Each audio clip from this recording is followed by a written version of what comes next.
이제 오늘 말씀이 예수님께서 돌아가시기 전에 제자들에게 주신 그런 마지막 다락방 강화의 말씀이 되겠습니다.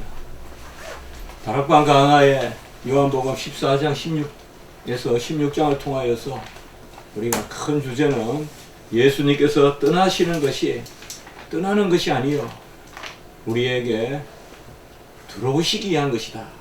보혜사 성령을 부어주심으로 그 보혜사 성령으로 우리 안에 들어오기 위한 것이다. 그래야 제자들을 끝까지 사랑하시고 제자들을 위로하시는 그것을 볼 수가 있습니다. 주님은 끝까지 십자가에 달리셔서 돌아가시는 그런 큰 환난을 앞두고 인생에 따라서 당하시는 고통이 얼마나 큰지를 바라보시지만은 그럼에도 불구하고 그것을 내세워서 어떤 제자들을 힘들게 하거나 압박하거나 또 그것으로 스스로 고민하는 그런 모습을 보이지 않고 오히려 아버지의 뜻을 이루는 그 길이 제자들과 우리 주님께서 더욱 함께 하시는 길이라는 것을 밝히 보여주시는 것입니다.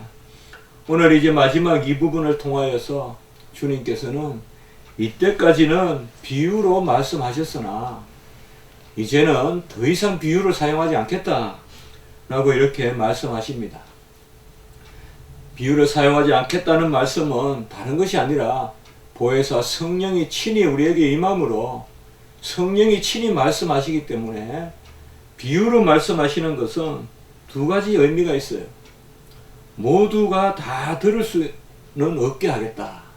그러니까 주님께서 이 땅에 오셔서 비유로 말씀하시는 것은 마태복음 13장 13절의 말씀에 보면 바로 우리가 천국의 비유가 있지 않습니까? 씨의 비유.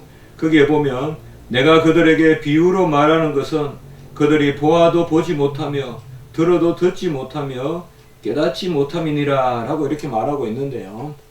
비유로 말씀하시는 것은 다는 듣지 못하게 하시고 어떤 사람은 안 들리는 거예요. 이 비유가. 그럼에도 불구하고 택한 백성은 어린아이라도 듣게 하시는, 그래서 어떻게 보면 너무나 쉬운 말씀이지만은 또 믿음이 없이는 그 비유를 들을 수 없는, 그것이 바로 주님께서 이 땅에 오셔서 비유로 말씀하신 것입니다. 주님은 여러 비유를 들어서 주님의 일을 말씀하셨는데 이제 비유로 말씀하지 않고 밝히 너희에게 이르리라 라고 이렇게 말하고 있습니다. 주님의 가르침은 언제나 동일합니다. 진리는 동일하고 주님의 진리가 모호한 것이 아닙니다. 우리가 눈이 가려서 우리가 혼탁해서 주님의 말씀이 안 들리고 안 보이는 것입니다. 저도 신학교에서 가르치면서 느끼는 것이, 또 제 스스로 신학을 또 책을 읽으면서 느끼는 것이, 제가 맑으면 어려운 게 없습니다. 제가 믿으면 어려운 말씀이 없어요. 안 믿고 이성을 내세우고 지식을 내세우고 그러니까 말씀이 어려운 거예요. 말씀이 어렵다는 것은 내가 그 말씀을 아직까지 덜 믿고 있다는 것이, 내 이성이 부족하다는 것이 아니라 믿음이 부족하다는 것이에요. 그러니까 하나님께서는 아들을 통하여서 전혀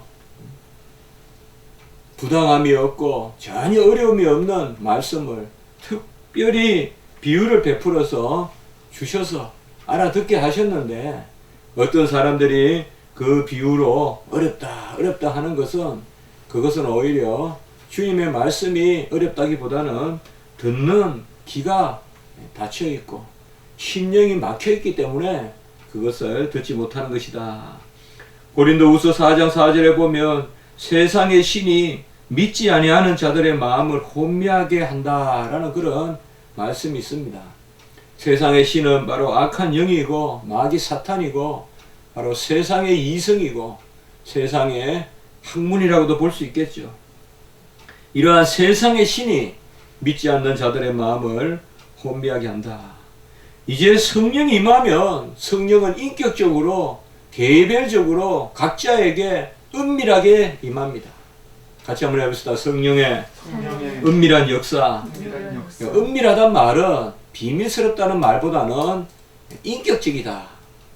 나에게 고유하게 속에서 들려주시는 말씀이기 때문에 이제는 성령은 비유로 말하지 않습니다. 성령은 우리에게 친히 깨닫게 하시고 친히 알게 하시기 때문에 성령이 임하면 이제는 친히 우리에게 가르쳐 주시는 것이고 아버지께 관한 것을 우리에게 밝히 알려주신다라고 이렇게 말씀하고 있습니다. 27절에 보면 아버지께서 친히 너희를 사랑하시고 또 아들이 아버지께로부터 온 줄을 믿는데 이러한 아들이 아버지께로부터 왔다는 그 믿음과 아들을 통하여서 우리를 구원하시고 사랑하시는 그 진리가 친히 이제 성령으로 우리에게 전해지기 때문에 성령의 말씀은 우리 안에서 역사하기 때문에 이제는 더 이상 비유로 말하지 않고 25절에 아버지에 대한 것을 밝히 이르리라 라고 이렇게 말씀하고 계시는 것입니다. 그러므로 주님께서 이 땅에 계실 때 베푸시는 비유의 말씀은 이제 성령을 받은 우리에게는 밝히 드러나는 것입니다. 그래서 우리가 비유의 말씀을 오히려 즐거워하고 비유를 통하여서 여러 비유가 있지 않습니까? 많은 비유를 베푸셨는데 마태복음이나 이런 데 보시면 여러 비유가 계속해서 나오는데 그런 비유가 우리에게 온전히 말씀하시는 것입니다.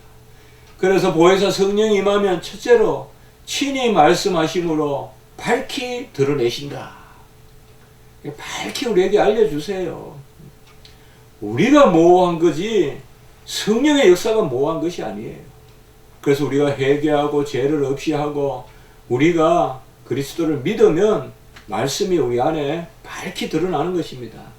두 번째는 27절에서 그 이하로 말씀해 보시면 26절에서부터 보시면 너희가 내 이름으로 구할 것이요 내가 너희를 위하여 아버지께 구하겠다 하는 말이 아니니 또 이렇게 나와 있습니다. 이 말씀은 조금 우리가 오해할 수 있는 그런 말씀인데 이제 아들이 더 이상 구하지 않겠다는 말씀이냐 너희가 내 이름으로 구할 것이요 내가 너희를 위하여 아버지께 구하겠다 하는 말이 아니니 라고 이렇게 말씀하시니까 이제 예수 그리스도께서는 우리를 위하여 구하시는 것을 그만하시겠느냐 그 말씀인가 이렇게 생각할 수 있습니다. 그러나 그 말씀이 아니고 두 번째로 보혜사 성령이 임하면 우리가 하나님을 아빠 아버지라 부르고 친히 구하는 영을 받는다 이 말입니다. 그렇기 때문에 이제 우리는 예수 그리스도의 이름으로 구하면 주님이 이 땅에서 구한 것과 동일하다 이 말이에요. 이것이 바로 26절의 말씀이에요. 주님이 이 땅에 오셨을 때 제자들은 주님의 이름으로 구하지 않았어요. 아직 그들에게는 주님의 영이 임하지 않았기 때문에 다 이루신 십자가의 보혜사 성령 그 다 이루신 영이 자녀의 영 아빠 아버지라 부르는 그 양자의 영이 임하지 않았기 때문에 그들은 예수님께서 그들을 위하여 대신 기도하셨어야 돼요. 그러나 이제 주님께서 우리 안에 오셨다는 말씀은 그의 영으로 우리에게 임했다는 것은 우리가 그리스도의 영을 가졌기 때문에 친히 우리가 구하면 누구의 이름으로 26절에 내 이름으로 그러니까 예수 그리스도의 이름으로 우리가 구하면 아버지께서 들으신다는 거예요. 이것은 예수님이 더 이상 대언의 중보를 거쳤다는 것이 아니라 그만큼 우리에게 확신을 주시는 거예요. 우리가 구하기만 하면 예수의 이름으로 구하기만 하면 하나님 아버지께서 들으신다. 왜요? 예수 그리스도께서 우리 안에 우리와 함께 계시기 때문에 우리와 함께 자녀가 되시고 함께 상속자가 되셔서 우리를 위하여 친히 간구하시기 때문에 그래서 바로 루터가 말했듯이 만인 제사장주의다. 사제를 통하여서 기도하지 않아도 우리가 기도하면 된다 이거죠. 로마 캐톨릭에서 사제를 통하여서 회개해야 되고 사제를 통하여서 간구해야 되고 그것이 아니다 이 말이죠. 친히 우리가 간구 만인이 다 제사장이다 이거죠. 이 말은 유일한 제사장이 그리스도라고 인정하는 것과 똑같다 이 말이에요. 만일이 제사장이란 말은 모든 사람이 예수 그리스도의 공로에 의지해서 기도하면 하나님이 받으신다. 만인 제사장 주의는 유일한 중보자 그리스도를 선포하는 것이다. 요한일서 2장 1절에 보면 우리에게 대언자가 있으니 곧 의로우신 예수 그리스도시다 라고 말씀하고 있습니다. 예수님이 우리의 대언자입니다. 예수님이 중보임을 대언자이심을 그친 것이 아닙니다. 여전히 우리를 위한 대언자십니다. 그러나 이제 우리는 담대함으로 그의 이름으로 구하면 예수님이 친히 대언하시기 때문에 대언을 그친 것이 아니라 그만큼 우리와 연합에 계시다는 거예요. 이제는. 그래서 그리스도와 연합에 있기 때문에 우리가 기도하면 예수 그리스도의 이름으로 기도하면 아들이 아버지의 구한 것과 같이 하늘 아버지께서 들으신다는 것입니다. 이것이 바로 보혜사 성령을 받은 우리가 이미 보았듯이 너희가 내 이름으로 무엇이든 구하면 친히 내가 행하리라.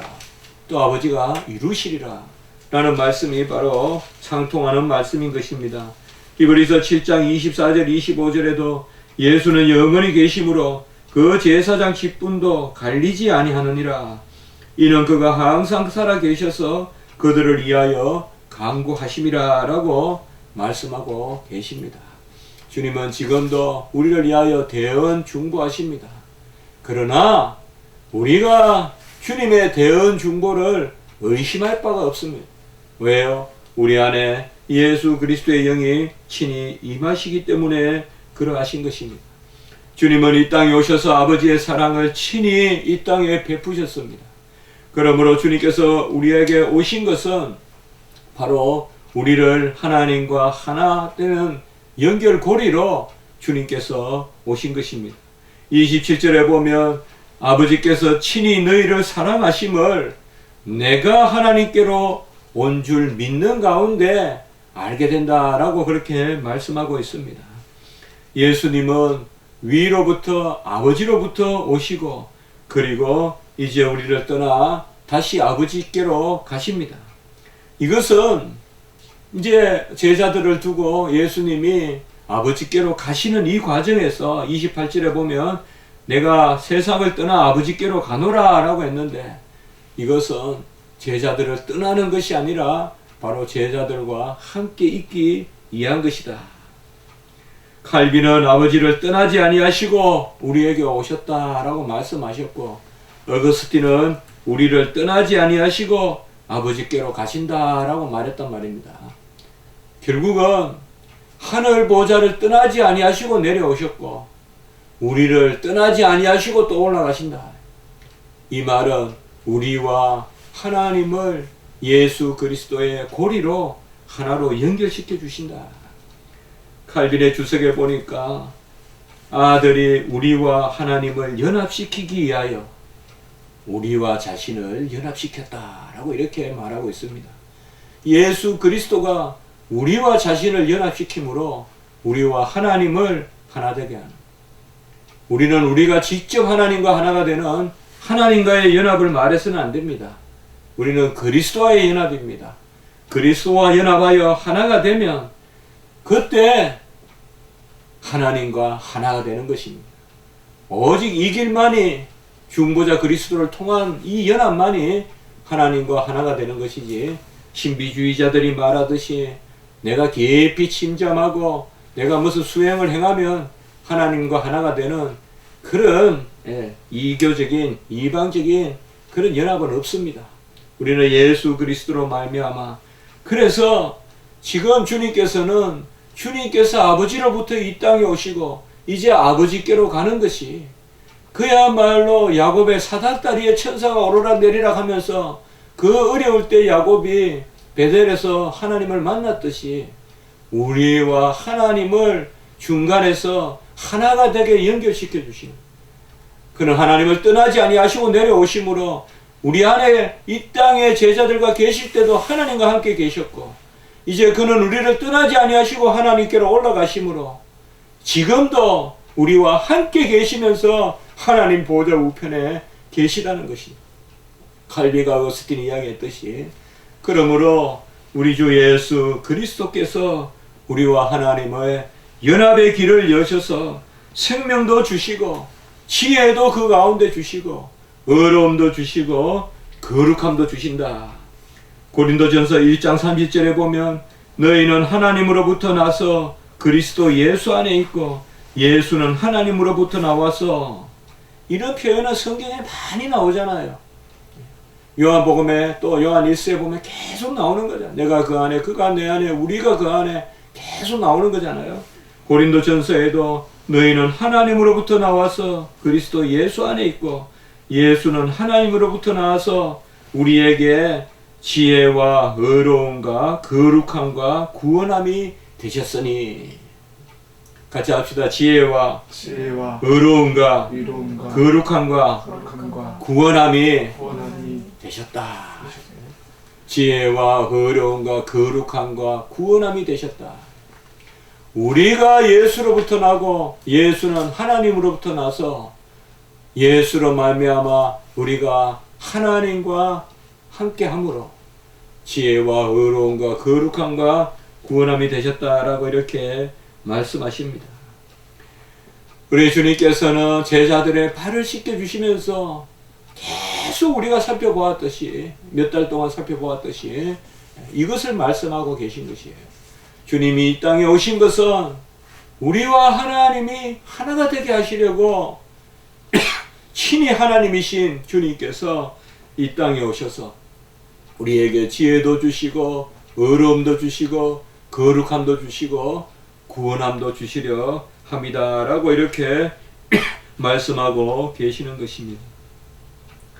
30절에 보시면 이제 제자들이 이 말씀을 듣고는 아무 비유로도 하지 아니하시니 지금은 말씀을 밝히 알아듣겠다라고 이렇게 이야기합니다. 이것은 주님께서 이제 제자들에게 가르치시고 위로하시니 제자들이 그 말씀을 알았다는 것이고 30절에 보시면 주께서 모든 것을 아시고 사람의 물음을 기다리시지 않는 줄 아나이다. 이렇게 고백합니다. 우리 주님께서 깨닫게 풀어주신 것이죠. 마지막 마가 다락방에서 유언하시듯이 그들에게 14장, 15장, 16절을 통해서 풀어주니까 이제는 비유로 말씀하지 않고 이제는 바로 들린단 말이에요. 그렇게 말하고 주께서는 모든 것을 아시고 사람의 물음을 기다리시지 않는 줄 아나이다. 이게 아주 무슨 말인가 하면 우리가 물을 것을 이미 다 아시고 대답해 주셨다 이 말이에요. 제자들이. 사람들의 물음을 기다리지 않고 진짜 유능한 의사는 환자가 어디 아픈지 안 물어야 돼요. 나쁘면 알아야 돼요. 환자가 벌써 어디 아프다 그러니까 의사가 맞장구 치면 그건 의사가 아니죠. 환자가 의사인 거죠. 바로 우리 주님은 질문조차 아시는 거예요.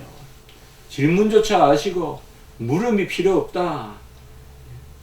그렇게 이제 제자들이 또 이제 순간적으로 이성적으로 또 이렇게 이야기해요. 그러니까 주님께서는 31절에 제자들에게 또 경고를 하세요. 이제는 너희가 믿느냐라고 또 이렇게 이야기하십니다. 이것은 좀 경고성 그런 의문, 질문입니다. 너희들이 지금 또 밝히 안다고 하는 것 같은데 그러나 믿음으로 받아야 된다. 무엇을 믿느냐? 그것이 바로 오늘 이제 우리가 아주 대미를 장식하는 32절에 무엇을 믿느냐? 거기 보시면 내가 혼자 있는 것이 아니라 아버지께서 나와 함께 계시느니라 라고 이렇게 32절에 말씀하고 있습니다. 이것은 결국 아까도 말씀드렸듯이 바로 우리가 무엇을 끝까지 믿어야 되느냐. 예수님께서 떠나 계시는 것이 아니라 아버지와 함께 계시다. 그리고 그 예수님이 우리 가운데 계시다. 곧 예수님의 중보를 끝까지 믿으라는 것입니다.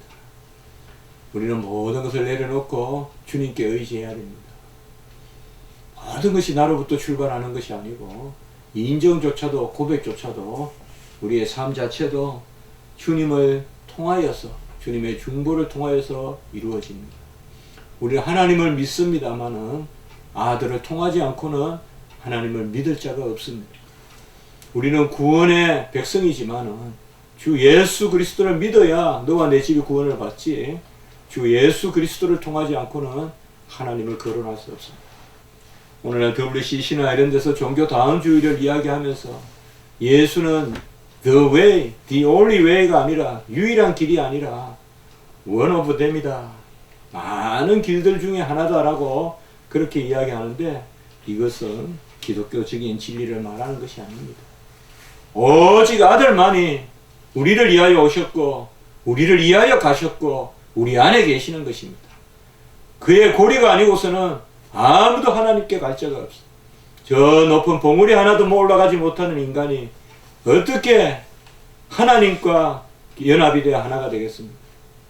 눈에 보이는 별에 누가 올라가겠습니까? 하물며 그러한데 그 별들을 지으신 하나님과 어떻게 우리가 함께 있을 수가 있겠습니까? 오직 예수 그리스도께서 이 땅에 오셨어요. 그래서 두려워하지 마라, 담대하라, 33절 마지막에 말하고 있습니다. 너희로 평안을 누리게 함이니 담대하라, 내가 세상을 이겼노라 라고 이렇게 말씀하고 있습니다.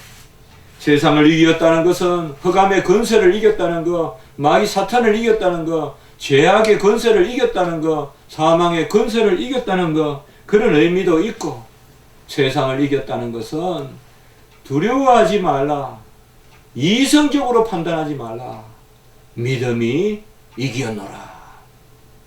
오늘 찬송 드렸지만은 믿음이 이기네, 믿음이 이기네, 주 예수를 믿음이 온 세상 이기네, 세상을 이긴다 했잖아요. 담대하라, 내가 세상을 이기었노라. 우리 기도 사경에서도 봤지만은, 환난은 내가 당한 고통, 이게 환난이 아니라 이러한 고통을 이성적으로 해석할 때 그때 비로소 환난이 있다. 우리 믿는 자들에게 환난은 하나님을 떠나는 것이 환난이기 때문에 어떤 상황, 어떤 형편에서도 그것을 기회로 삼아서 하나님께 나아간다면 그것은 환난이 아니다. 그래서 담대하라, 내가 세상을 이겨오느라. 저는 이 말씀을 이렇게 가장 붙들면서 생각해 봤어요. 믿음으로 살라, 내가 세상을 이겨노라. 이성으로 살지 말라, 믿음으로 살라. 믿어라. 분명히 이성을 이기는 게 믿음이다. 세상은 이성이 이긴다, 세상의 지혜가 이긴다고 하지만 담대하라, 하나님의 지혜가 이긴다. 미련한 것이 지혜로운 것을 이긴다. 세상에서 믿음으로 살라. 우리는 어떻게 보면 믿음으로 산다고 하면서도 이성이 이길 거라는 그 생각을 하잖아요. 그래서 우리 마음이 흔들리잖아요. 괜히 약해지고 굴복하고 타협하고. 그러나 담대하라, 내가 세상을 이겼노라. 같이 합시다. 믿음이 이겼노라. 바로 믿음이 이긴다. 이성으로 살지 말고 믿음으로 사시기 바랍니다. 눈에 보이는 흔들림이나 어려움이나 그런 것을 넘어서서 하나님이 나를 붙들어 주시고 하나님이 나를 주관하시고 말씀대로 살 때 하나님이 기뻐하신다는 것을 믿고 담대하게 주님이 아버지의 뜻대로 살아서 이기었듯이 담대하라, 내가 세상을 이기었노라. 이것이 바로 이제 주님께서 십자가의 길로 나가면서 제자들에게 주셨던 마지막 말씀입니다. 우리도 이 말씀을 기억하면서 끝내는 믿음이 이긴다는 생각을 하고 이성으로 살지 말고 믿음으로 나가는 그러한 은혜가 있기를 바라는 것입니다. 한번 기도드리겠습니다. 거룩하고 자비로우신 하나님 아버지, 이제 비유로 비사로 말씀하지 아니하시고 우리 안에 친히 성령으로 오셔서 친히 우리에게 말씀하시며 그 말씀 듣게 하시며 이제 우리가 예수 그리스도의 이름으로 무엇이든 구하면 아버지께서 들으시는 그런 양자의 영을 허락하여 주시므로 우리가 사생자같이 주변을 두리번거리면서 구하지 아니하고 친히 내 안에 오신 예수의 이름으로 구하는 그 자리에 세워주심을 감사합니다. 믿음으로 살게 하여 주시고 믿음이 이긴다는 믿음을 갖게 하여 주시고 믿음이 이긴다는 담대함을 가지고 나아가는 저희들이 되게 해 주시옵소서. 일체 이성적인 세속적인 그런 아버지여 생각을 버리게 도와주시고 오직 계시의 말씀에 쫓아서 믿음으로 살아가는 저희들이 되게 해 주시옵소서. 오늘은 추수감사주일로 하나님께 영광을 올리며 예배를 드릴 때 하나님 우리를 붙들어 주시고 감사의 영광을 받아 주시옵소서. 모든 성도님들 지켜주시고 성찬을 또한 그행하오니 아버지여 성찬의 은혜가 임하는 오늘 한날 우리 아버지의 예배가 되게 해 주시옵소서. 감사하옵고 구주 예수 그리스도 이름으로 기도드리옵나이다. 아멘. 오늘 말씀